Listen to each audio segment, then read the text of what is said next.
move on to the next story, which talks about Nigeria, Brazil signing $8 billion green initiative partnership. So on Monday, both countries signed the $8 billion green initiative and investment plan that targets agricultural revolution in Nigeria's 774 local government areas. The agreement was witnessed by the Vice President of Nigeria, Kashim Shettima, and it was signed by Garcete, Ambassador of Brazil to Nigeria, and Aliyu Abdullahi, who was Minister of State for Agriculture. So, it's a partnership cooperation between both countries that aims to modernize and strengthen Nigerian agricultural sector by harnessing Brazilian tropical agriculture technology and knowledge. It's a good one for agriculture. Anything that will improve food security in Nigeria, ensure that Nigeria is able to earn more from exports is welcome, is a welcome development. However, how do we plan to implement this?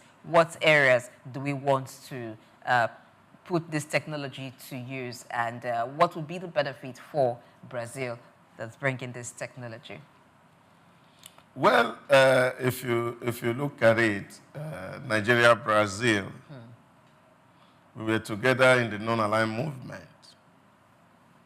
And Brazil was actually looking up to Nigeria for leadership because in the 1970s, we were the leader. How times have changed, yes, situations have turned. So the tides are turned. And I think this is one lesson that we must learn. It's important and nice that we are having this conversation, signing an agreement on how Brazil can help Nigeria in terms of sustainable agricultural practice across the 774 local governments in Nigeria. But it's also to see what Brazil has done in terms of investment in agricultural research so that they are able, through investment in research, to adapt the agricultural practices to their climatic condition. We have almost similar climatic condition that these guys are able to turn their savanna into very productive agricultural environment. And I remember, if you remember, when Audogbe was the Minister of Agriculture, he actually once proposed that we go to Brazil to get grasses. So they've been doing a lot with agriculture for a long time. For a long time. And this is what it is. Now, you look at it.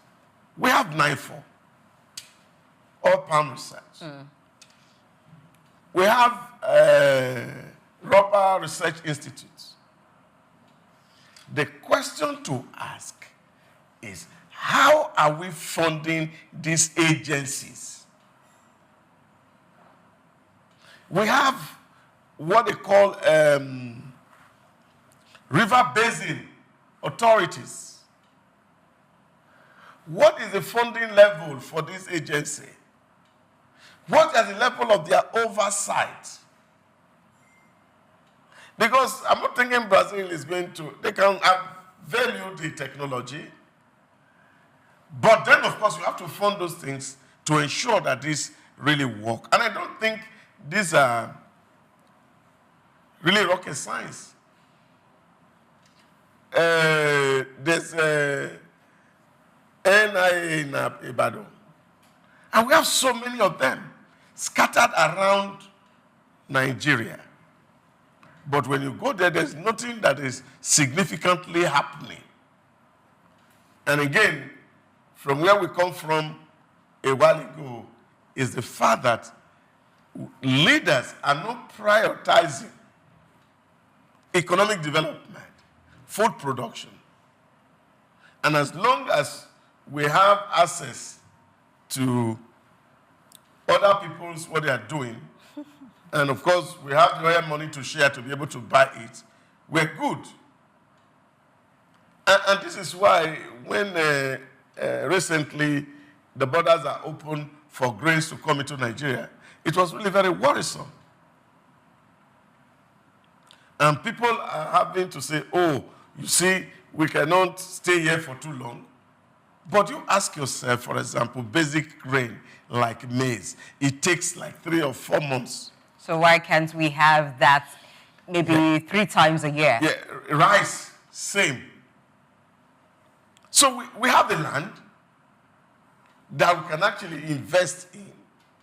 But the question that's begging for an answer is that, are we ready to make this investment? Growing up as a child, the Ministry of Agriculture has what they call extension workers. And the role and the goal of extension workers, as remote as my village was, they come to teach farmers new method of planting. They come to introduce new seedlings, which are product of research. And all of these were done to help farmers adopt new mode of agriculture. What happened? Let's even look at some of the development institutes that you've mentioned that are supposed to help with agriculture. There is NIFO. There is the Okumu Oil Palm Research. There is the River Basin. So what has been the contribution of these organizations or these institutions towards agriculture? You know, when we talk about the link between the town and the gown, we cannot overemphasize that right now because of how relevant it is. So it seemed more like there is no sustainability. The river basin is set up, yet we have problem of irrigation in several areas, particularly in the north where agriculture seems to be the mainstay because of the desertification ongoing in some parts of it. What has been the conscious effort or intentional effort made so far to ensure that we have the River Basin Authority looking in that direction as finding a way of how there can be constant water supply for farmers in that area that is not so expensive for them to have? And then for the Oil Palm Research Institute, what are we doing exactly to improve our oil palm production? That right now, we are importing oil palm from, or palm oil from other states, other countries, because we're not producing enough. Yet we have an institute that's supposed to research oil palm production. They are producing theirs, but it is not even enough to supply the local market, let alone export. And there was a time in Nigeria where we had the advantage in oil palm production that even Malaysia had to come get the seeds and the technology from us. But right now, the reverse is the case. Are we doing enough with institutes? You know, when we talk about government being a continuum, this is part of the reason, so that when institutions are set up for a particular purpose, over time, we don't relegate them, we don't abandon their use, and they're just there as, you know, an agency. Salaries are paid to the workers, not enough funding is being committed, and even when funding is committed, who supervises what happens? Who looks at the role that they are playing in the agricultural sector overall? Or are they just working independently, doing their little bit, contributing their little quota? Should we continue like that over time? So these are areas that we need to look at, because it is a good initiative now that we're partnering with Brazil. But what happens after 1 year, after 2 years? The 774 local government areas, who is going to supervise? Now, this normally should fall within the purview of the local government chairman. But what is the plan to ensure that there's sustainability of these technologies? Now, when we talk about agriculture, Brazil has developed a lot of agri-tech solutions. They've even gone as far as using blockchain, artificial intelligence to improve agriculture. But we have our institutions of learning. What is their contribution? Researches are done. Are we ensuring that the research is available for those who are on the field? The farmers know what has happened, what new technology has come in, even in the aspect of seed development. There's the GMO now, but there is also those, we also have those who are talking about the genetically modified crops or produce not being so healthy. Are there better ways to do it so that we can boost yield? Is this available to the farmer on the field? How do we connect the dots? Multi-billion-dollar questions. Yes. And I think the only way we can find answers and solutions to some of these questions is also having people who are intentional, people who really value agriculture to champion those ministries and agencies, so that we're not just getting to work for paychecks alone. That people are going to work because they have a passion to grow that industry. Now, the neglect that these areas are suffering is a very key issue. The government are not actually focusing on some of all these issues. Even beyond the research institutes, we also have agricultural universities. Mm-hmm. Federal agricultural universities that are supposed to be producing manpower for these institutes. Many of them are in the offices. So, for us, to use the word of Mesa Otabi, we are more Esau nation, only interested in ready to eat. But that narrative should change. And we are not willing to cultivate. Because cultivation requires patience. Because you're not going to eat it today. So the reason why we're not investing so much in human capital development is that you cannot see the results immediately. Is it that we're not investing in human capital development, or we're not innovatively investing in human capital development? You mentioned the universities of agriculture. That's human capital development. Yeah, but you see, the university is there.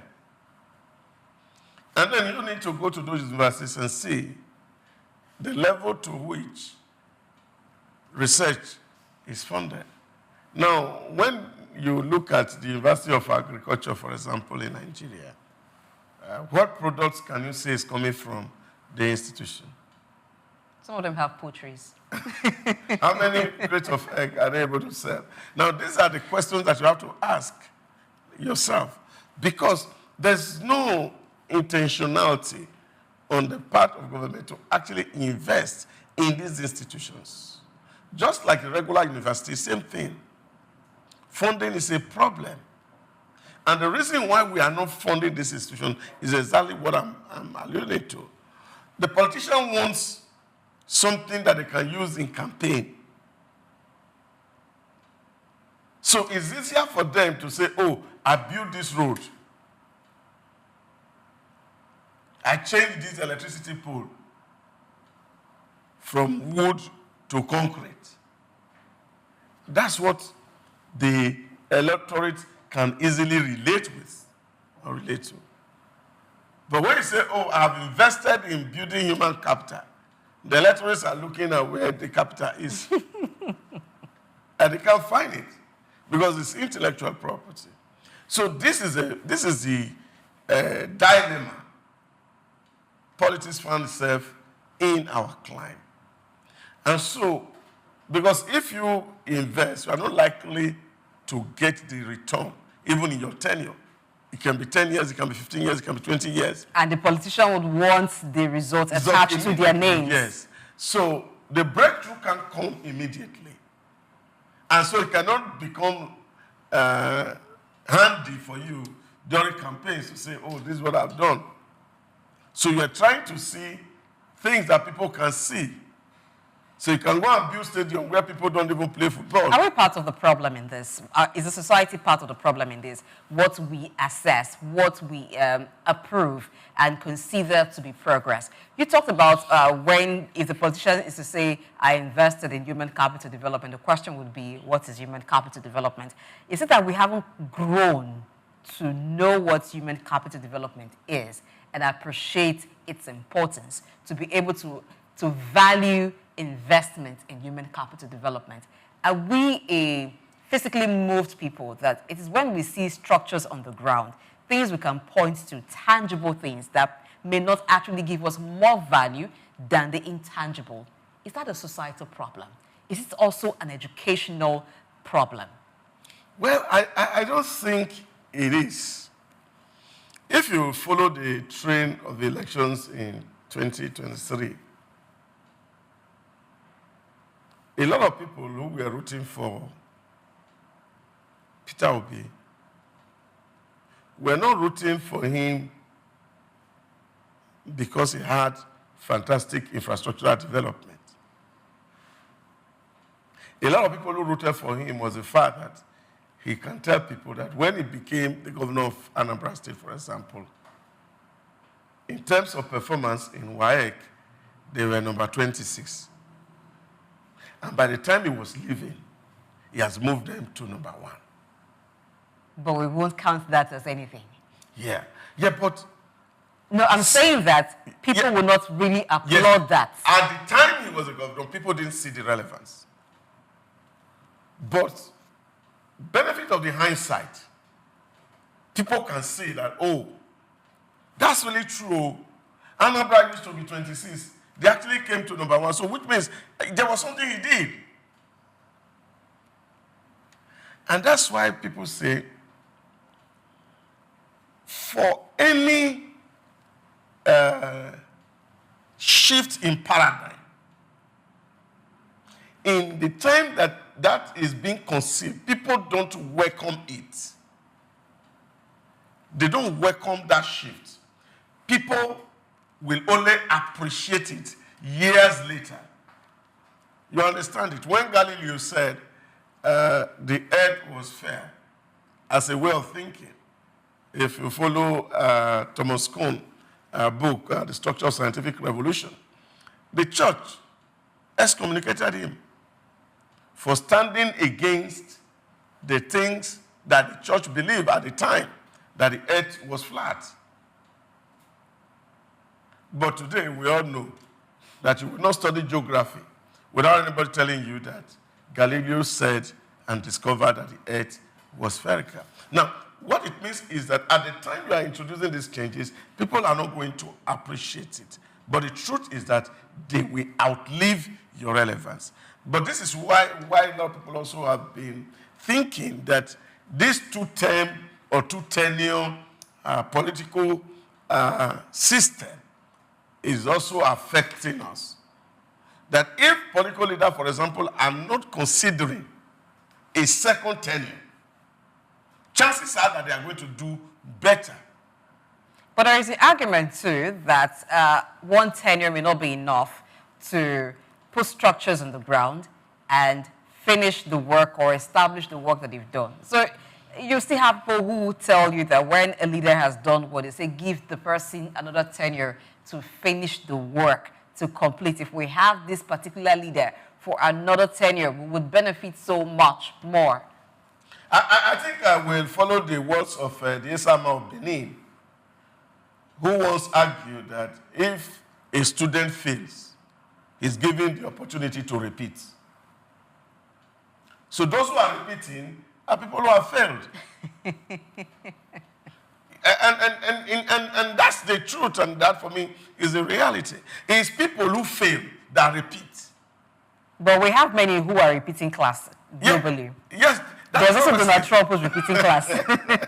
Yeah, so because, take for example, even in our country here, there's no leader that is celebrated since independence, much more than Murtala Mohammed, with monuments named after him all across the Federation. How long did he rule? Murtala Mohammed was just a president for 6 months. So if Murtala Mohammed can make impact in 6 months, 4 years is too long for anybody to make a desired impact. And I just feel that what people argue for is because of the perks that comes with that office. you know, your aids, the motorcade, the security, and all the manner of things that you enjoy for being the president or being the governor is what is actually making people to think about second term, not necessarily in terms of achievement. But you also need to track it, that most governors do well in their first term than they do on second term. They share it now. First term is for the people. Second term is for them. Now you are speaking my language. Okay, before we move on to the next conversation, let's look at Brazil, what they've been able to do. So currently, they have more than 1,700 agri-tech startup companies that are providing solutions. So we have tech companies here too in Nigeria, tech startups. We've always talked about providing local solutions rather than do more of the copy and paste solution that we see. Yes, they're doing well, but how about working closely with the farmers, those who are in the agricultural sector, developing some technology? It may not be too sophisticated, but something that just makes the process easier, something that makes it faster, saves time, and also enhances the yield or production at the end of the day, and for a price that can be afforded by the farms. Can we also have farms having some form of collaboration to afford technology that one farm or one agriculturist may not be able to afford, so that we are able to improve what we do? Yeah, you see, all these things are products of thinking. Like Toyota says, good thinking, good products. It will start with a good vision. That when people have good vision and they have a destination that they are hoping to reach, it is easier to arrive at that destination, because you have put things, structures in place, you have put systems in place that will help and aid you to get to that destination. But when there is no destination, like it is said in Alice in the Wonderland, any road take you there. And so we are here because we don't have a direct destination, so any road take us to anywhere. And I think that's the bigger problem. You ask most African states and say, what is our global vision? What exactly do we want to become? Because once you have that vision or clearly written out, then you channel the most of your resource toward that direction. And so what you have is that you find agencies of government who are having multiple visions, because at the center, there's actually nothing that we are driving at achieving. But when you see Brazil, they were intentional about agriculture. Very intentional about agriculture. And so they channel every energy to developing that sector. And of course, we are seeing the results. And this is what we also need to do. Because, number one, we have the lands. We have the people. Young population. Vibrant and active. But how are we going to channel their energy so that they can do things creatively in the area of agriculture is a big challenge. But what have you seen is that young people, they are not encouraged or motivated to go the side of agriculture, and everybody is in the city looking for a job, white-collar job that does not exist.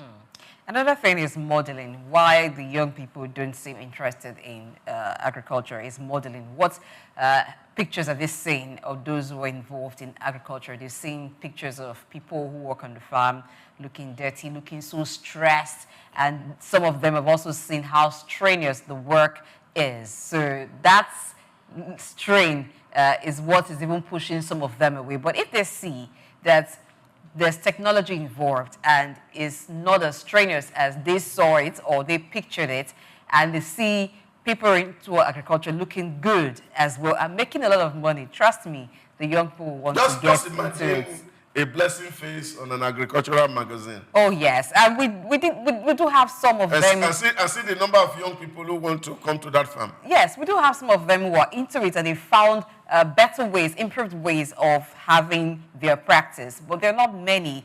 And many of them are not even sharing their stories. If they would do that, they would encourage a lot more people to get into it. So it's to say that we need to be intentional with anything we're doing. Even this partnership, we have to follow through and ensure that the knowledge is passed, the knowledge is preserved, the knowledge is improved upon. So we don't continue to rely on other countries for technology. Our institutions are here. What are they doing? We have our tech people. Is it not time to partner with them and perhaps tell them we need solution in this area so that we are asking them to customize one for us rather than just, you know, waiting for those who have grown their industry over time to sell us their technology that we may not even really use.